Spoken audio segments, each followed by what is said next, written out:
Are you ready for a haunting episode?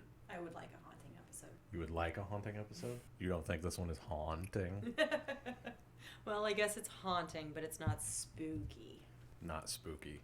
Like Mulder? Yep. There are some good shots, though, with Mulder. In this episode? Mm-hmm. Like, what do you mean? Like the Star Wars shot. I have no idea what you're talking about. It's because we watched this episode 3 weeks ago.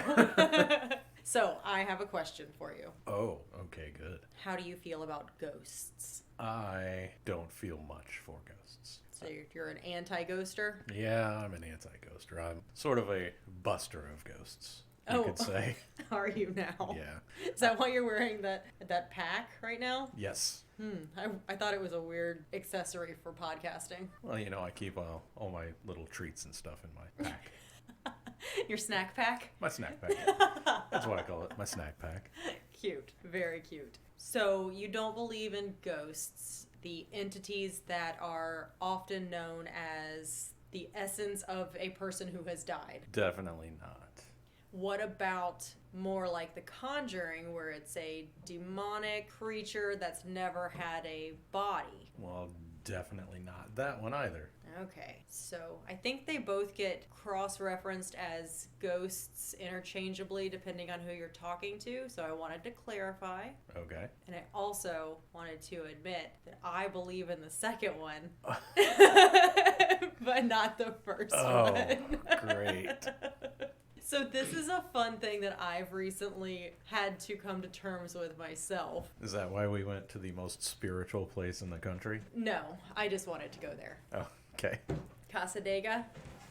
No, because the way that they talk to spirits is they talk to ghosts of dead people. Yeah. Which, to reiterate and clarify, do not believe are real. Right. I always wanted to believe in ghosts, so much so that I got a job at the most haunted place in Indiana. To prove yourself one way or another, I guess? Well, actually, it was my favorite bar, so I just wanted to work at my favorite bar. So you set up that like it was because of the ghost stories, and it's really just because you wanted to work where you drink? Yeah.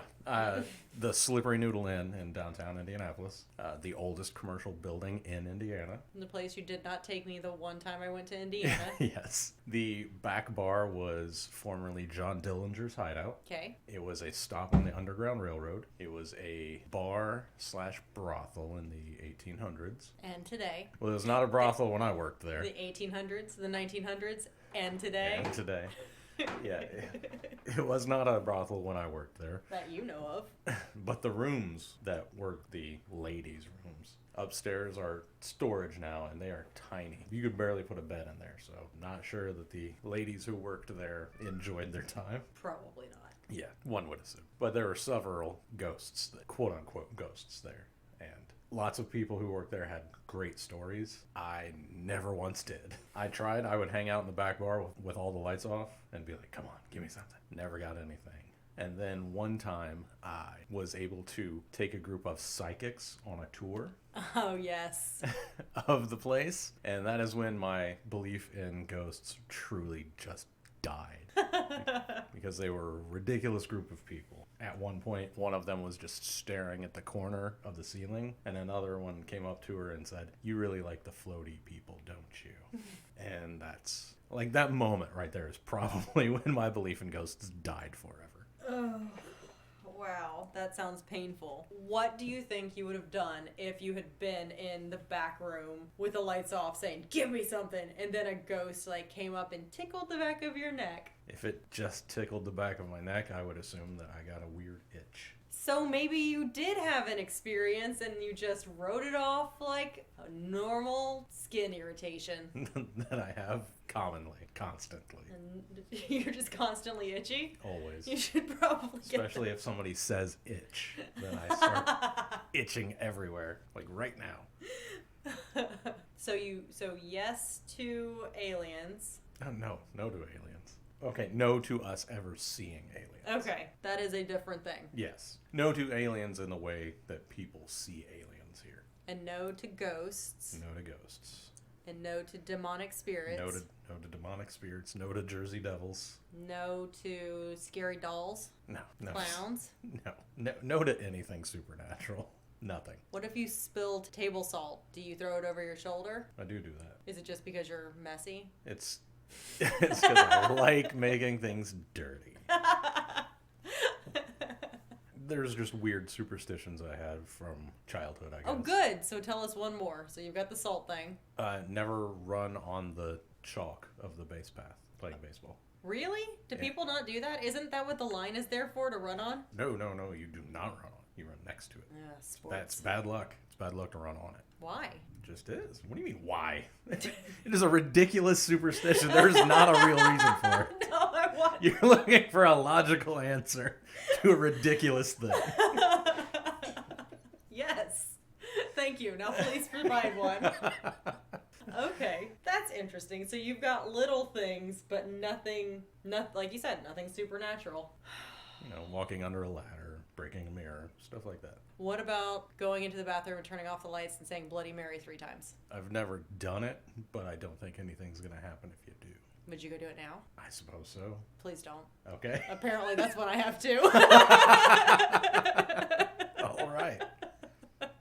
I wasn't going to say don't, but then you called my bluff. Oh no, I believe in Bloody Mary also. Or the Candyman. That was a really good movie. Has the remake come out? I was waiting for it to come out, and then COVID hit, and then I lost track of everything. Yeah, yeah. Huh. So I'm actually not sure. Now I'm going to go Me neither. find out. But it's serendipitous that this episode is dropping for us this week. We watched the Conjuring movies this weekend for the first time. Yes, I cannot believe that being my favorite genre, I have never watched the Conjuring movies. I also used to be afraid of dolls. Ever since in 3rd grade, a little girl on the school bus told me a scary story about dolls. And I've been scared of them ever since. So scared that we didn't go see the scary doll in Key West. And then I watched Annabelle. And I am cured. Well, yeah. That'll do it. I don't think that's why we didn't see the scary doll in Key West. I think there were other reasons. There were lots of circumstances. Yeah. I wish we had gone see that scary doll. We're going to have to go back. But we cannot go back empty-handed. We have to bring him candy. Sure thing. Have to. And I'm not allowed to taunt him. No. Or you can't come with me. I won't taunt him. You guys, if he taunts the doll, I need some place to stay. Because the doll's coming here to murder him. We're not afraid of dolls anymore, remember? Not after watching Annabelle. I forgot, but that one doll is scary. What's his name? Chucky? No, the doll in Key West. Oh, Robert the doll? The literal doll we're talking about right now. I can't be expected to pay attention to myself talking. Okay, so this is a fun experiment to see what Kristen believes in, even though she hasn't put a whole lot of thought into it. So we've got, what did you say his name was? Richard? Robert. Robert the doll will definitely curse us if we taunt him and don't bring him candy. Bloody Mary will definitely at least haunt the house. I don't know that she'd kill you, but I think she would be around. It's like opening a portal. So she could wander around however she wanted. I see. And then next time your closet door opens and you can't see anybody opening it. It won't be the cat? It won't be Charlie. It'll be Bloody Mary. Okay. And then demonic spirits who were not human at any point because humans die and then are just dead. Sorry to break it to you guys. Just tell them there's no Santa Claus while you're at it. I'm not gonna do that. Oof. I have mixed feelings about Santa Claus. Like, I really love watching him on the NORAD tracker. That was always fun. Anything else? No, I say we get into the episode. Let's get into this non-Shadow People episode. Shadow People! Ooh, shadow people creep me the hell out. So you believe in Shadow People? I don't think I do, but I know they're creepy as hell. What about ceiling grandmas? No ceiling grandmas. But the cats look at them. I can't see them. Y'all, we have grandmas on our ceiling. What is that movie? Oh, it's a bunch. There's a bunch. What is the movie that I'm talking about? The grandma? Exorcist 3. Oh, is there a grandma on the ceiling in that? I was thinking about the one in the diner. Oh, Legion. Legion. So we have Legion-style grandmas on our ceiling, and the cats like to look at them. I'll take a picture next time. Yes, please. I don't know what she's staring at, but she's freaking me out now. Oh, she moved. Okay, good. Now we have do we have Bloody Mary walking around? Now she's going to watch Bloody Mary and the grandmas on the ceiling? Well, nobody said the thing. I think I've said her name 3 times now. Oh, just say Beetlejuice and then they can fight each other. Can we ask them to take it outside? Because, man, that would really wreck the small space. Okay, I derailed us going into the shadow people, non-shadow people. But we had to talk about grandmas on the ceiling. Okie dokie. Let's go.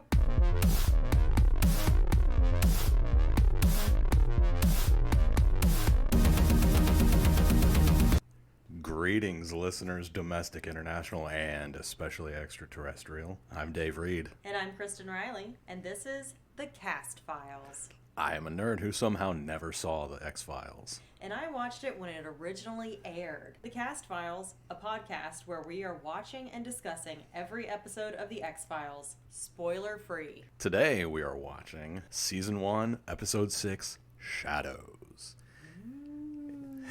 It originally aired October 22nd, 1993 to a viewership of 8.8 million people. It was directed by Michael Cattleman and written by Glenn Morgan and James Wong. Now, right off the bat, I want to say that this episode took me places. Yes. I expected at first, because it's called Shadows, to be about shadow people. Yes, me too. And then it doesn't suggest that at all, but then swerves in the middle of the episode, and then we'll talk about that when we get there. That is true. And I especially thought it was going to be about shadow people because I was reading Reddit, as I mentioned last episode, and I fell down a rabbit hole of shadow people stories. Shadow people give me the Wiggins.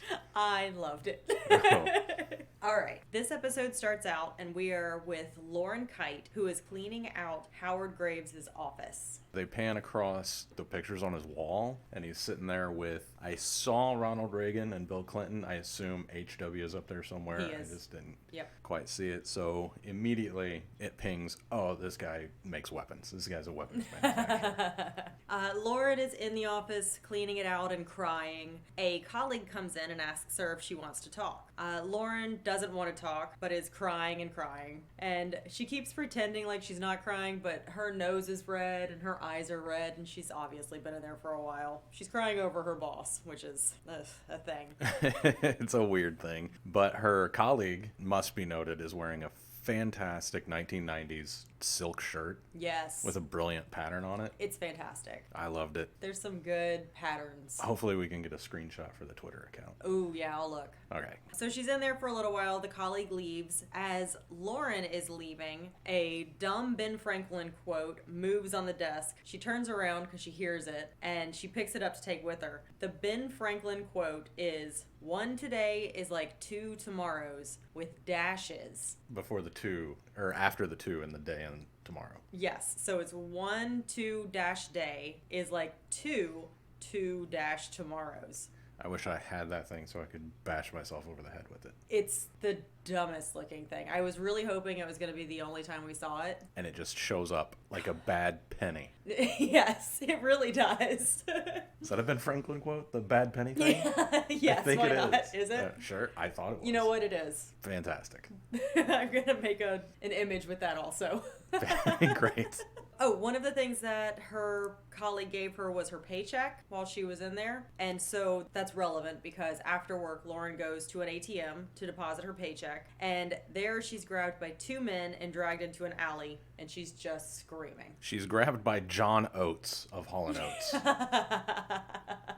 what are you doing, John Oates? This is 1993. You're rich by now.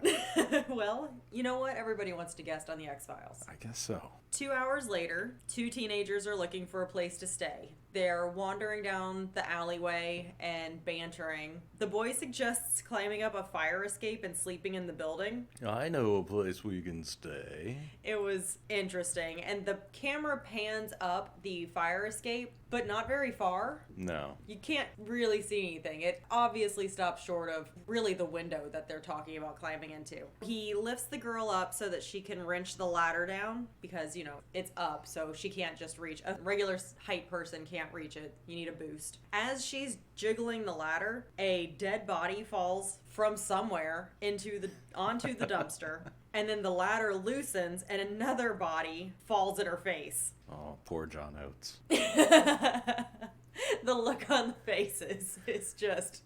This kid, the boy of the pair, he is either a nepotism hire or the casting director needs to be fired because he was terrible. The scream he gives when the dead bodies are falling is he's just like, He's the worst and I hate his face. Oh my gosh, I wish you had looked up who he was. I don't think that they were really, I don't think the actor, who hires the actors? Casting director? I don't think the casting director should be fired for this one incident because that's all that we see of this kid. You don't really need to go through a lot of people for an opening scene. I disagree. It's egregious. I hate his face. Okay. So after the kids run away screaming, we cut to another scene. In this scene, it opens with tiny Scully walking into the morgue with giant Mulder following her. The height differences are astounding. And here. she's wearing heels. Yes. So, yikes. They walk into the morgue. There are 2 dead bodies that are covered by sheets. And it turns out that those 2 dead bodies are the men who robbed Lauren Kyle at the ATM. Mulder and Scully are called to investigate by a pair of agents from an unknown agency. And the height difference between the 2 of those is also quite significant. Also male and female. Yes. So, diversity. The NSA agents are both people of color. Oh, but we don't know that they're NSA agents yet. Sort of. Yeah, I guess we don't. We don't. I guess we never know. We don't. There is a coroner in there as well, so now there's 4 agents and a coroner. Oh, and some guy standing in the corner. The coroner gives details, including that the bodies have muscle twitches due to electrostatic shock, and their bodies won't drop below 98.3 degrees. Very weird. Yeah. Also, Scully is examining them without gloves. She's just touching the bodies. Yep. It was weird. They have a confrontation with the secret agents about why they were called in. The secret agents don't really give anything, so Mulder doesn't want to give them anything either. And then the male agent asks if they've ever seen anything like this before, which is why they called in the X-Files team. And Mulder says no. So then they leave. Scully, as they're leaving, says, "You lied to them." And Mulder said, "I would never lie. I willfully participated in a campaign of misinformation." That's true. That's what he did. It is true. It also sounds very FBI.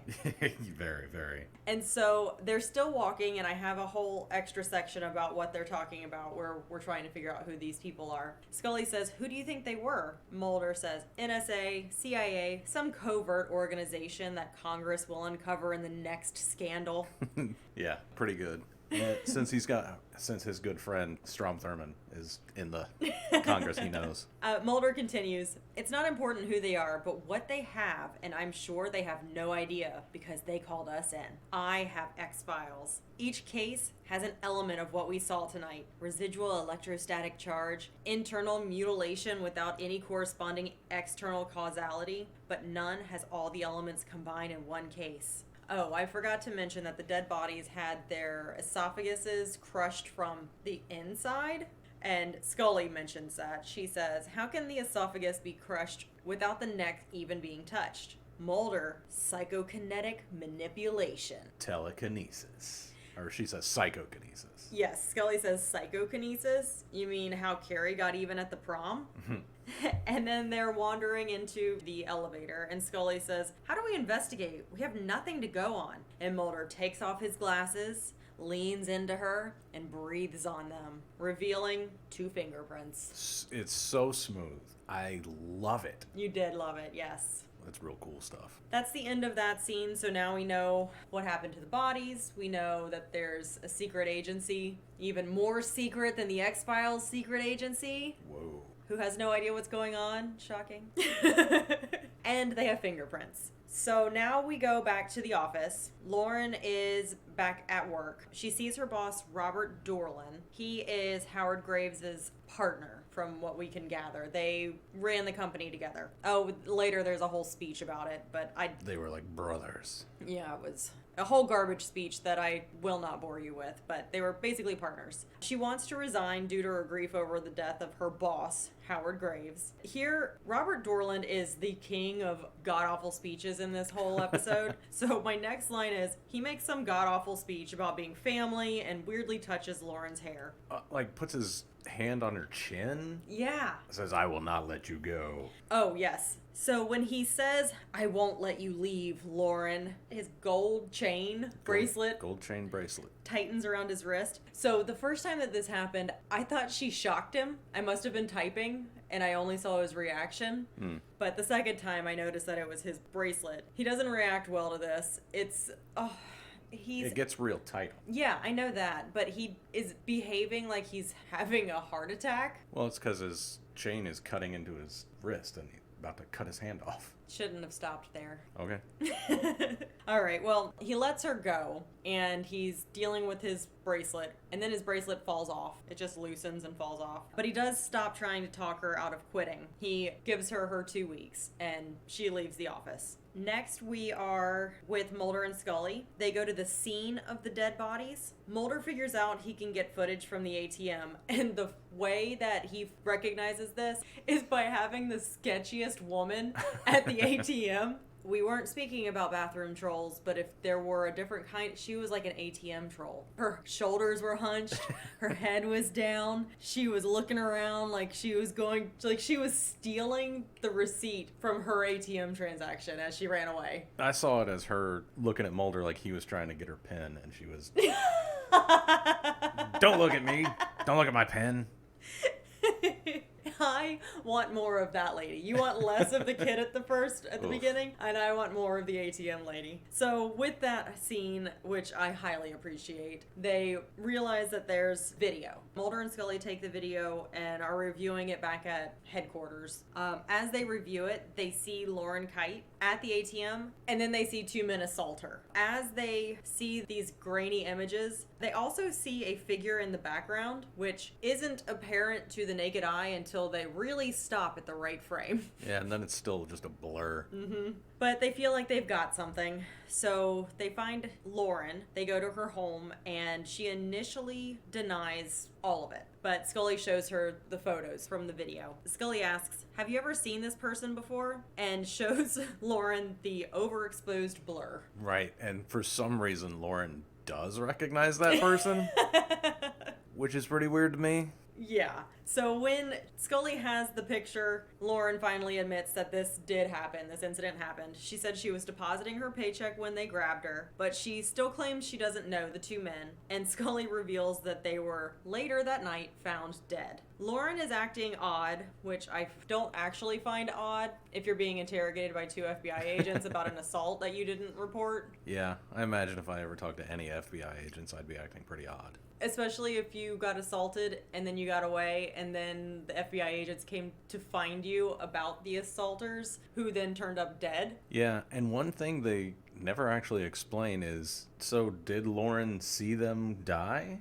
Who knows? Or did she think that she just got away? Like Howard kills them, but in a way that she didn't notice. That's a good question. Because I think even at this point in the episode, she doesn't know that it's a ghost. I'm not sure what she thinks. Yeah, it's a conundrum. It is. Also, why did Graves hang that guy from the fire escape? I guess he appreciates drama. He does, actually, because we will get to another scene. Yeah. He appreciates some drama. All right, I'll take it. So after Lauren is acting odd, Mulder gets all close to her, kind of like Dorland, but in a less aggressive manner. And puts on his Saturday night at a jazz club bar. Nah, he just gets his Mulder on. He leans in close and he's like, "Lauren, look at this beautiful face. If you think of anything else, call me." Yeah. I can be reached at this number day or night, baby. And then he goes, ta-ta. Hit me up on my celly. It was really a strange situation because Scully was asking all of the questions and showing the evidence and everything while Mulder was just standing around until that moment when he gets all in her body warmth space. He was waiting for his moment to shine. He was. Shine he did. They leave the house, they leave Lauren's house and go to their car. When they get in their car, it goes into reverse and crashes into another car. And we totally thought that the person in the other car was the NSA super secret agent. We just get like a quarter profile of him. Right, yeah. From the back. And it looked like, yeah, the tall NSA agent. And we both thought it was him. And I just repeated everything you just said. Sorry. Well, you can cut that out. Yeah, we did. We thought it was him.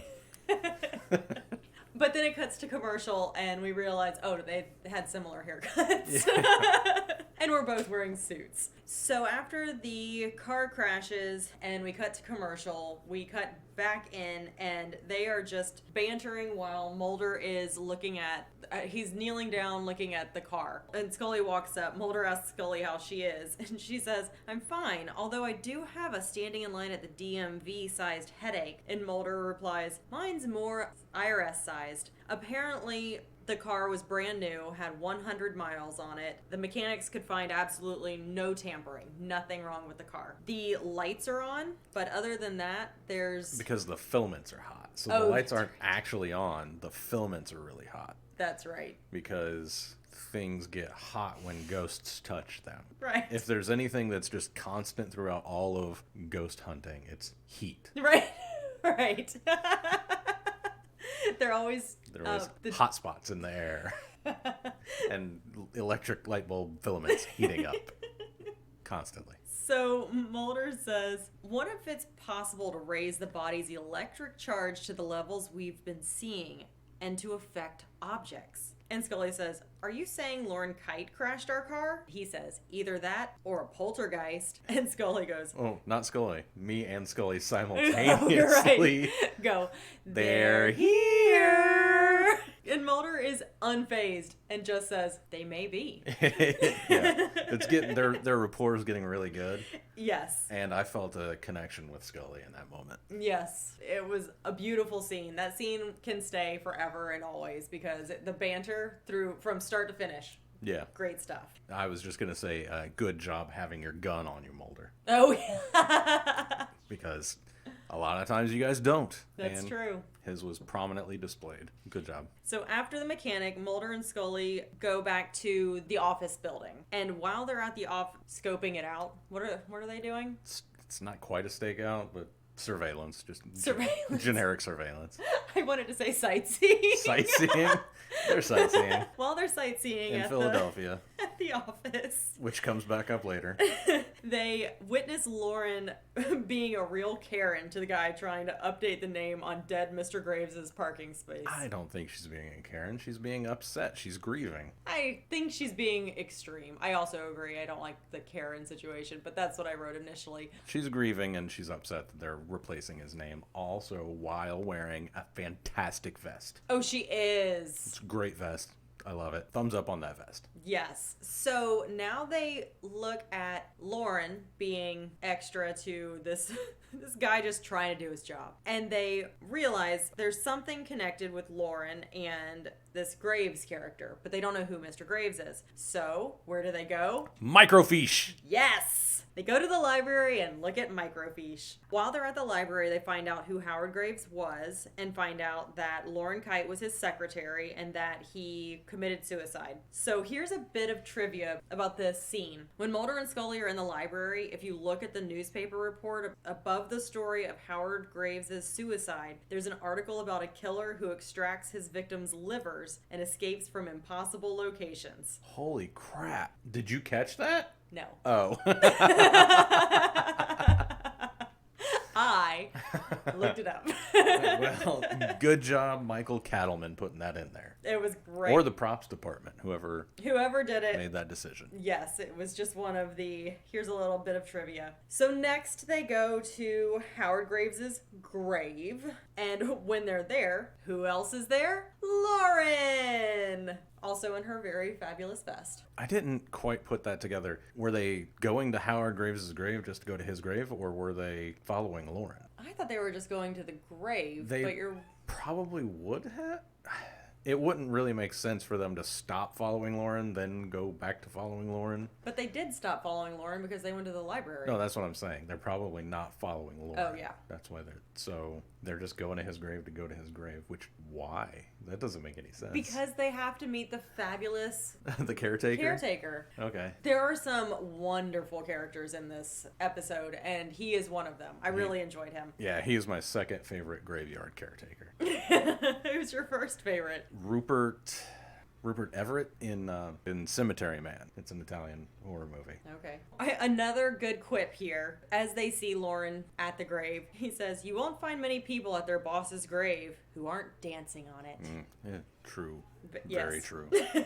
So Lauren goes wherever she goes with her cute little vest on. So, yeah, I guess they're not following her. No. This is where Mulder and Scully are out looking at the grave sites, discussing. This is where they meet the incredibly helpful grave caretaker. From him, Mulder and Scully learn of Graves' suicide, the death of his daughter at age 3. She drowned when the pool door was left unlocked, and after the daughter's death, the wife left the husband, which often happens when there's a death in the family like that, and she is buried across the cemetery. This man knows everybody's story, and apparently he knows their stories beyond the deaths. Yeah, the daughter died at 69, so it's nearly 30 years. Yes. They note that the daughter, if she was alive today, would be Lauren's age. So this is where we're thinking, is Lauren actually Graves' real daughter and they're faking deaths and it's a whole fake death situation? That never even occurred to me. Well, that's what I thought. Well, good job. Thanks. Way to have detective skills. Yeah. We leave the graveyard after getting the whole backstory of Graves and his whole family. We're back at headquarters, and Mulder and Scully are working with a technician. They have some surveillance pictures of Lauren Kite in her house, and they say, "Enhance times 10." Yeah, it's real good stuff. And Cutting edge 1993 technology. You know what? I want that technology. If I could enhance not only a grainy photo that was recreated or developed in a dark room, but also to then enhance it so much that a person who's not there in the first place is then put there, fully formed. It's good technology. Oh, you know what? I bet there's an app for that. There's definitely an app for that. Never mind. We already have that. While they're doing this, it must be late. We have no idea what time any of this is because we don't have the bottom third. That's one of the first episodes that doesn't do the timestamps. Yeah. We go to Lauren's house while Mulder and Scully are doing their detective work. They're detecting. Lauren's asleep at home. Her cat jumps off the bed because there's some sounds. And the one thing that drives me crazy in all TV shows, movies, commercials, anything, is if you have an animal, they always overlay some just absurd sound. It's just ridiculous. Look, we have 3 cats. We have 3. And they've been running around and some of them are eating. And it's just, there's background noise. But not a single one of them has ever jumped off the bed and gone, It's because we don't have ghosts. Oh. If we were haunted, maybe they would. Maybe. Or if we had ceiling grandmas. We have ceiling grandmas. Yeah, I've never seen a ceiling grandma. Watch Charlie. She sees the ceiling grandmas. Okay. She sees them more than any of the other cats. Yeah, I think. No, but Moses has also seen them. Louis doesn't care. Doesn't see much these days. Louis doesn't care as long as the ceiling grandmas stay out of his space and or feed him. So anyway, her cat runs away and makes an absurd sound. She has a dream or something. It's unclear if... Okay, so she does, the way that it's shot, she gets out of her bed and she walks into the bathroom and it's really overacted. Then she sees blood in the bathtub and it's just this whole thing. Well, she's haunted. That's the ghost. That's Graves showing her what they did. No, I understand what it is. No, I mean, that's not a dream. It's, like, real. How do you know? That's just how I interpreted it. That it was, like, she actually got up and went to the bathroom and saw it. It was a good, spooky moment. I thought it was overacted. I liked it. All right, well. I like spooky moments. Oh, I do too, but I think it was... Who would behave that way is what I was thinking the whole time. Choking that far up on their bat? Was that what you had a problem with? Yes, I definitely had a problem with that. That was... I think I had a problem with a lot of it. But I'm glad you enjoyed it. Okay. This is not my favorite scene. Go back to the car scene. Go back to the banter. I would like to go back to the mechanics, please, which is the only time I will ever say that. Anyway, she sees this, she has this vision or a dream or whatever it is. With the blood appearing in the bathtub, she also gets this auditory overlay where Graves is begging for his life. There's somebody else. There's obviously murder with the sound. If there was no sound, there wasn't an auditory element or was trying to think of haunting. I was trying to think of something that a ghost would do. Then it would just still look like suicide. Yeah, because apparently the assassins did a really good job. Yeah. So anyway, now she doesn't believe that he committed suicide. She believes he was murdered. Then we go back to Mulder and Scully. Scully suspects that Graves faked his death. And this is where Mulder says, do you know how difficult it is to fake your own death? Only one man has pulled it off. Elvis. And I could not tell if he was joking or not. Me neither. I have no idea. I do not know if he was joking or not. If Elvis shows up in season 4, episode 12, I will be like, oh, okay. There we go. We know now. Hey, Fox. How's it going? Oh, hi, Elvis. They're going to kill her. Well, again with the no timestamps, not knowing what time it is on anything, but it must be daytime because they go see somebody else. They go see the medical examiner, who is my very favorite person of all of the episodes so far. I hope they have more cases in Philadelphia so they can go talk to her again. Oh my goodness, she was amazing. So this is a conversation with medical examiner Ellen Bledsoe, who examined Graves' body originally, wrote up the coroner report. So in Bledsoe's office, I wrote down the conversation because it's so good. It opens on Dr. Bledsoe's face. I assume she's a doctor because if you're a medical examiner, don't you have to be a doctor? She says, deadpan, Harry Graves is very dead. Not just dead, very dead. Very dead. And it was beautiful. Scully requests, may we see the autopsy report, please? And nonchalantly, not bothered at all. Remember the men a couple of episodes ago who were flustered about everything? The ones in Squeeze? Yes. Donal Logue's buddies? Yes. Yeah. How they were peacocking to the extreme. Yeah. Ellen Bledsoe is the exact opposite. She is so professional and so secure in her work. Yeah. That she throws she doesn't throw, she tosses it to them. It says, knock yourselves out. Yep, knock yourself out. So Scully reads the report and says, cause of death, arterial hemorrhage. Dr. Bledsoe says, 4 to 6 liters of blood down the tub. Good line.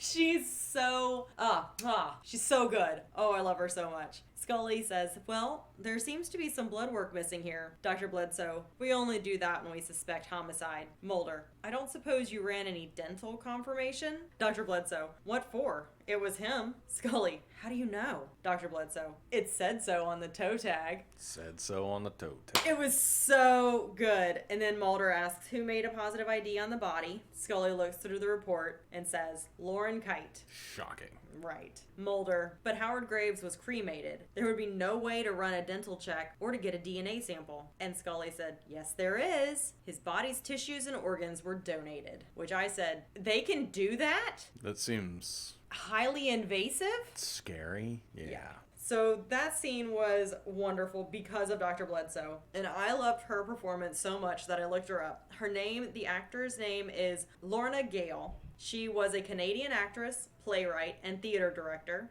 Oh, she came from the theater. Oh, yes. She also authored 2 award-winning plays, Angelique and Je me souviens. I don't speak French, as you didn't need me to explain after pronouncing that. You may have also seen her in movies such as Ernest Goes to School. Yay, Ernest. Remember the Ernest movies? Fantastic Four, The Chronicles of Riddick, and The Exorcism of Emily Rose, which is one I have to see. Oh, really? Okay. Oh, that is my genre of film. We'll get on that after we watch Money Plane. Oh, that is not my genre of film. She also obviously guested on The X-Files, Stargate SG-1, Smallville, and Kingdom Hospital, and she starred as Priestess Eosha on Battlestar Galactica. All right. So she has an extensive and varied career. I had a feeling because her performance was amazing. So after we leave them, we go back to the office. We're at Lauren's going away party. She gave her 2 weeks. They're throwing her a going away party. The likes I've never seen when anybody's ever left an office before. Yeah, I've never worked in an office where somebody left like that. So, me neither. But I need to point out Lauren's vest in this scene. Horrible. Oh, no. Horrible vest. Oh, no. Thumbs down on that vest. Shame on you, Lauren. This is Vest Watch with David. Ugh, every episode is vest watch. I love vests. Yeah. Ugh, gross vest. Hate it. -5 stars. Oh no. So here, Lauren is threatened again by Dorland, who's being a big creep. He corners her in her office, and he believes she has knowledge of confidential information that could implicate him. So this is where we're starting to see some threads come together about the murder of his partner, and we've got some people who are assaulting Lauren, who we didn't have any extra connection with. Also, this whole subplot, I kept forgetting was part of the subplot. Really? That's funny. The whole, because terrorism is overplayed at this point. Yeah, man. Yeah, in 1993, that was probably... Oh, I'm sure it was huge then. Yeah, but probably not like everybody's sick of it. No, definitely not. I mean, like a huge... Oh my gosh, can you imagine this would be happening? Right. Instead of these days, terrorism as a plot, big chunk of people are going to be going, yeah, what's their motivation, though? Well, I was also thinking, is it terrorism, or is that just what you're saying so that you can target these people? Right. Is it more convenient to label them terrorists than, I don't know, just trying to survive day to day? Right. But no, that's not what these people were doing. Because remember, this is something to do with arms, as noted by how close they were with the presidents. Yeah. All right, this is where Lauren accuses Dorland of murder. When Dorland asks, why would you say that? Lauren says, he told me. And she gets out of his office. So Lauren Kite calls Mulder and Scully to her home. She says, how fast can you get here? And Mulder says, why? What's wrong? And then she hangs up.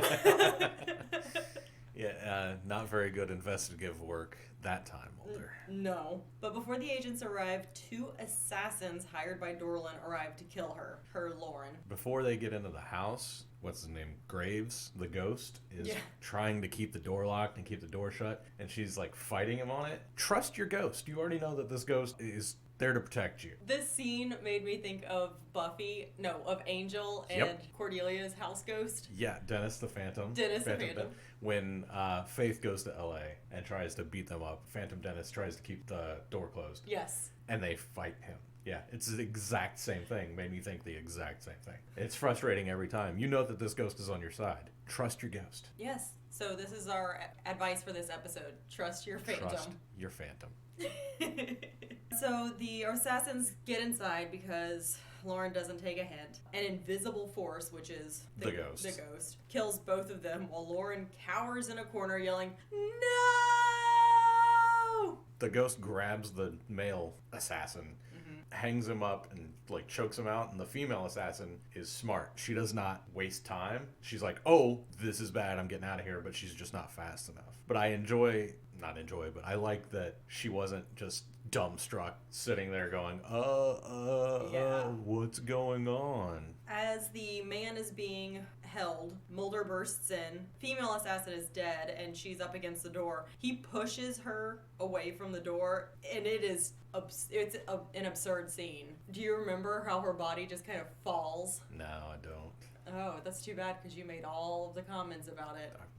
Yeah, it's been a while since we actually watched the episode. Mulder stops, and the male assassin is floating 2 feet above the ground in a Darth Vader chokehold style. And I wrote, about 11 minutes later, after the body falls to the floor, Scully saunters in the room. Just in time to not see anything. Yes. It was so long. Mulder burst in the door and he did stare dumbstruck at the guy for a while. Right. And then after everything was done, Scully came in. But they were coming from the same place. She's so short, I guess she walks slow. She's got little tiny strides. Just as fast as she could go. Yep. Next scene, Lauren is interrogated by Mulder and Scully. She remains silent. She doesn't help them out at all. The 2 unknown agents from before, they burst into the morgue wearing terrible suits. They accuse Mulder and Scully of compromising their investigation. And I wrote, there's a silent off. It's like a standoff without words. Who could be the quietest? And then the unknown agents say that they're involved because they believe Graves and Dorland's company sold technology to Isfahan. Lauren refuses to talk to the bad suit agents, but eventually admits to Mulder and Scully that the sales did indeed take place and that she believes Dorland killed Graves. Now, I don't understand. At this point, she's Mulder and Scully's witness. I don't understand why they let the NSA guys talk to her at all. It makes no sense to me. They're just like, sure, go talk to her. We don't care.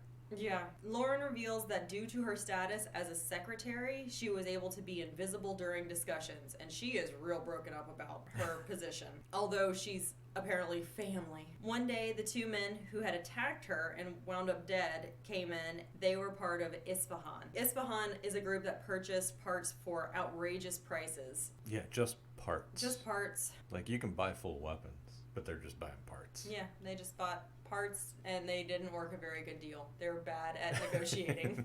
There's some discussion explaining away why Graves wasn't such a bad guy, though he was selling to a known terrorist organization. So I'm not on Graves' side. No, I mean, he's just an arms manufacturer, so period, I'm not on his side. Lauren is torn up and believes Graves is now protecting her. Scully pretends to believe her, which confuses Mulder. Oh, he looks let down by her. Yeah, He looks upset that she did that. It was really weird. I was like, Mulder, don't you know what she's doing? And he did not like her pretending to believe.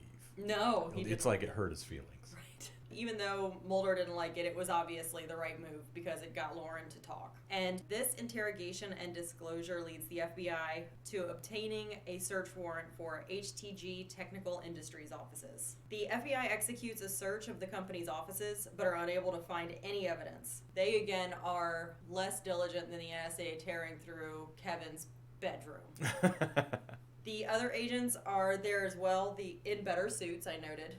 Oh, that's good. So I gave them compliments on their better suits. Everybody's searching the offices, thumbing through files or walking around, but it's unclear what they're actually doing. I think the direction was just look busy. And I did right. They were significantly more thorough when tearing up Kevin's room in Conduit. The mystery agent guy is mad that they didn't find anything.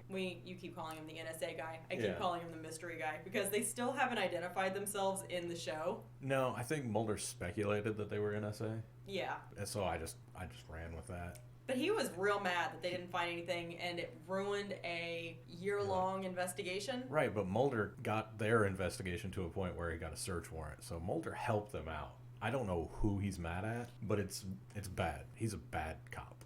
Yes. Shocking. Shocking in the X-Files that there are bad cops. He is a cop that is a bastard.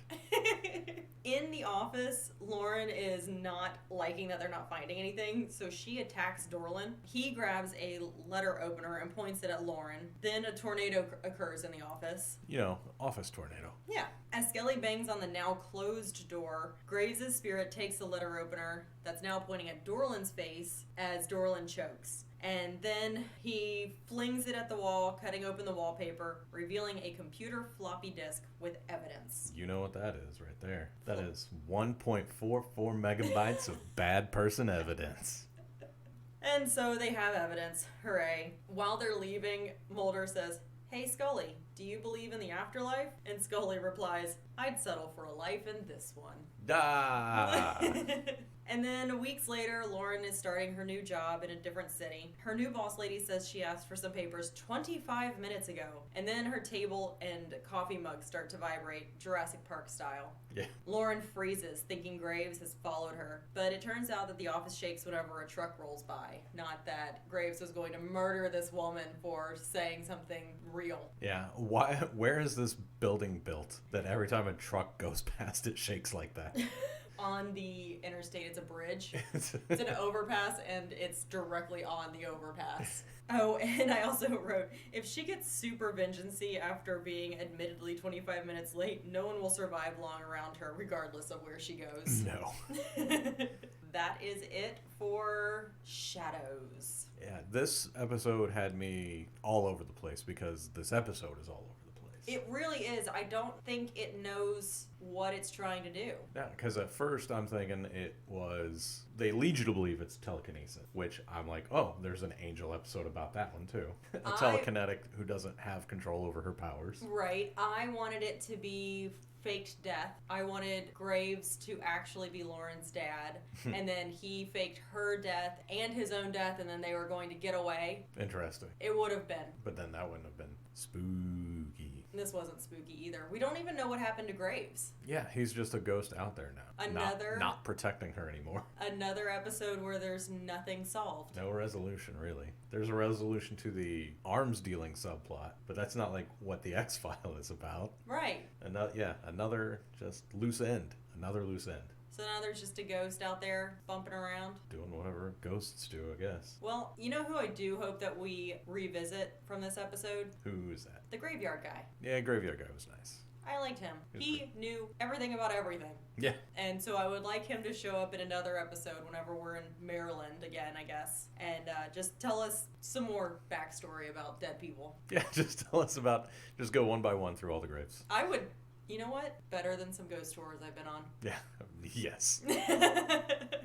Yeah, I'm really starting to like Gillian Anderson.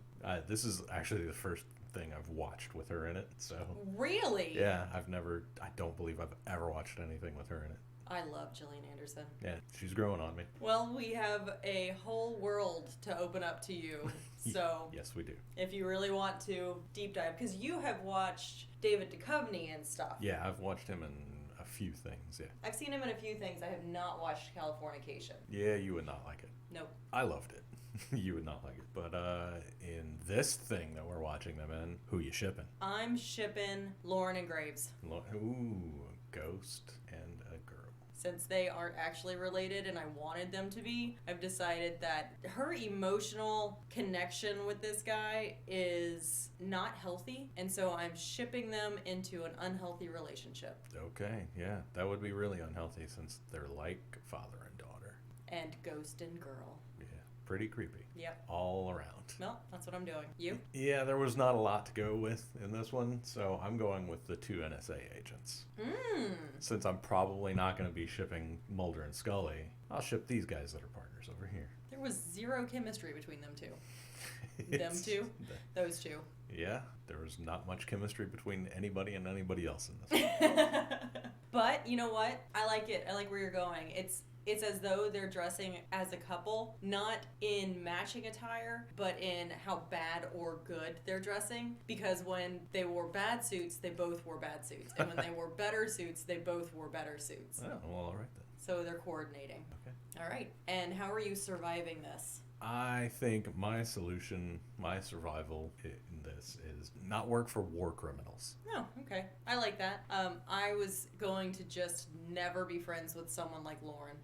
That's a very good one, too. She seems insufferable. She really does. She really does. She was crying over everything. Yes. Just, no thank you. Well, that's 6 episodes down of the Cast Files. We did it. We have now lasted as long as South of Sunset, a private detective show starring Glenn Fry from the Eagles. What? Yep, Glenn Fry from the Eagles. It was canceled after 1 episode, but VH1 showed the other 5 a year later on VH1. Huh, weird. Okay, did it. We sure did.